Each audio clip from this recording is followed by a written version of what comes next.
केला आणि वृंदा आमची आहे ती भयंकर कॉन्टेंट देत असते दिवसभर. बरं कळतंय. असं मी छान छान त्याला एक बायको म्हणून प्रॉपर कमेंट करत असते. बेसिक माझं पूर्ण महत्त्वाचं इन्स्पिरेशन माझ्या घरातच आहे मोनिका.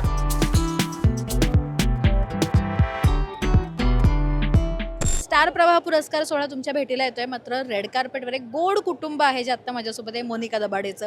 स्वागत आहे सगळ्यांचं Lokmat फिल्मीमध्ये. Thank you. Hello, hi. हाय वृंदा. ती सगळ्यांचे माईक खायचं म्हणते.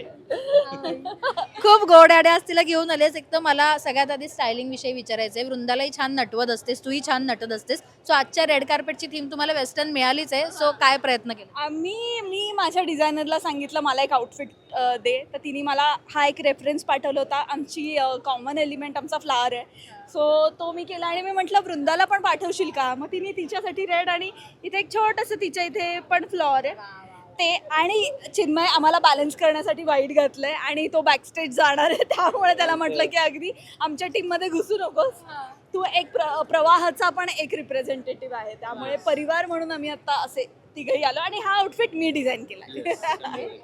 पण चिन्मयचे व्लॉग्स आणि चिन्मयसोबत वृंदाचे व्लॉग्स हे म्हणजे कमाल कॉम्बिनेशन आहे. आणि अर्थात त्याच्या ज्या काही पंचलाईन असतात, माय गॉड चिन्मय, खरंच मानलं मी तुला. पण काय सांगशील, आता वृंदासोबत आहे आणि ते व्लॉग्सही प्रेक्षकांना खूप आवडतात, सो तेही पाहायला आवडतात. कसं सुचलंय ते आणि कसं सुरू केलं?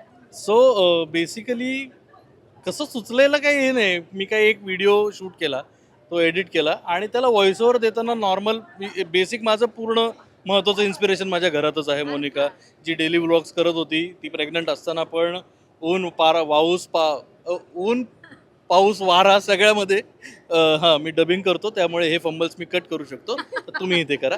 तर ऊन वारा पाऊस काही असलं तरी ती व्लॉग्स करायची. तर तसे मी पण तिच्यासारखं करायचा प्रयत्न करायला लागलो, पण तिच्या इतकं उगवतं मला बोलता येत नव्हतं. त्यामुळे मग मी विनोदाचा आधार घेतला आणि मग त्याच्यात काहीतरी कॉमेडी करू, मग थोडंसं जास्त मराठी वापरूया, कारण मराठी आजकाल आपण खूप कमी बोलायला लागलोय.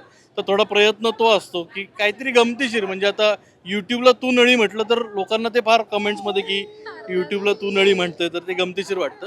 सो म्हणून गंमत जम्मत करत तो प्रयत्न केला. आणि वृंदा आमची आहे ती भयंकर कॉन्टेंट देत असते दिवसभर, त्यामुळे असं आहे. काहीतरी चालूच असतं तिचं, त्यामुळे त्याचे व्लॉग्स तू बघतेस, ते अचानक तुला समोर असे सरप्राईज मिळतं का? तुला माहिती असतं की तो आता घरी आहे तर हे करतोय? नाही मी आता जेव्हा तो करत असतो डबिंग, तेव्हा तर मी शूटवर असते, त्यामुळे अरे अरे अरे वृंदा नको. त्यामुळे मला इतका काही त्याचा अंदाज नसतो. पण तो जेव्हा शूट करत असतो, जे मी करते कॅन्डिड, तेव्हा असतं की काय एक्सप्रेशन द्यायचे, मग चिडण्याचे, मग हसण्याचे, असा तो कॅन्डिड शूट करत असतो. आणि मग नंतर स्वतः व्हॉइस ओव्हर देताना मी कधी ऐकत नाही, कारण की मलाही मजा येते. त्याचा अचानक व्हिडिओ समोर आला ना, हा काय बोलला तू, माझे पण प्लीज त्याच्यावरच्या कॉमेंट्स वाचत जा. बरं कळतंय. असं मी छान छान त्याला एक बायको म्हणून प्रॉपर कमेंट करत असते. पण त्याचे ते वृंदाचे तो रिॲक्शन मस्त लागतो. तेव्हा आता अर्थात म्हणतात ना की वडिलांच्या हातात गेली मुलगी की ते काहीही करू शकतात त्यांच्यासोबत, मुलगा मुलगी कोणी असेल काहीही करू शकतात. तुला सरप्रायझिंग असतं तिच्यासोबत आता हा घरी काय व्लॉग शूट करतोय, तिला काय करायला लावतोय? खूप जास्त खूप मला असं भीती, म्हणजे हा काय दाखवतोय, हा काय करणार आहेस, याचा मला इतका मोठा प्रश्न असतो. पण छान, तो जे करतो ते खूपच छान आणि क्यूट आहे, त्यामुळे बघायला मला पण खूप मज्जा येते. पण चिन्मय, बाहेरचं म्हणजे अर्थात तू बॅकस्टेजचं प्रेशरही तुझ्यावर असतं अर्थात. सो आत्ता काय एक्झॅक्ट तुझ्या डोक्यात आहे आणि आता बॅकस्टेजला गेल्यावर काय कामाची सुरुवात आत्ता करायची खरं तर अवॉर्ड सोहळ्याची? ह्या अवॉर्ड सोहळ्याला खरं तर खूप जास्त तामझाम आहे. हा अवॉर्ड सोहळा खूप खास आहे, कारण की यावर्षी आपण बऱ्याचशा कलाकारांचे जे नायक नायिका आहेत त्यांच्या शिक्षिकांचा आपण यावर्षी सन्मान करणार आहोत. कारण त्या सावित्रीबाईंचं काम वारसा पुढे चालवत आहेत, तर त्या शिक्षिकांचा आपण, शाळेतल्या कॉलेजच्या शिक्षिकांचा आपण सन्मान करणार आहोत.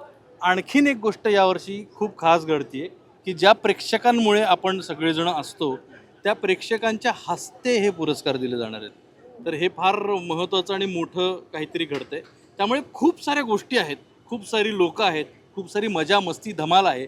माझ्यावरती जबाबदारी आहे की हे कुठेही रटाळ कंटाळवाणं होऊ न देणं आणि ते रंजक ठेवणं. माझ्या बाजूचं काम मी केलेलं आहे. आता आपले जे निवेदक आहेत, आता जे आपले निवेदक आहेत अभिजित खांडकेकर आणि अनुष्का सरकटे, ते दोघं उत्तम काम करत आहेत आणि त्यांची तयारी आतमध्ये चालू आहे, रिहर्सल चालू आहे.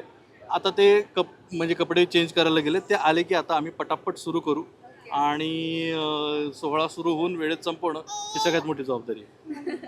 अर्थात आणि वृंदालाही छान सजवलंय सरतात आणि मला वाटतं दोघींचं एक छान एलिमेंट म्हणजे मला मोत्याची माळ दिसते सो आणि हा फ्लावर तर हा आमच्या दोघींचा आहे.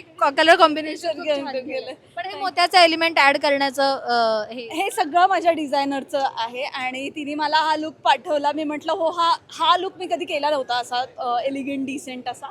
सो म्हटलं करूया आणि वृंदाकडे पण होती मोत्याची माळ, मी पण एक मोत्याची माळ घेतली तर छान वाटतंय आणि छान आमचं बॅलन्स होतंय. येस बरोबर. आता थँक्यू सो मच कारण अर्थात त्यालाही खूप काम आहे आणि हिलाही वृंदाला सांभाळायचं आहे सो थँक्यू आणि खूप खूप शुभेच्छा. थँक्यू.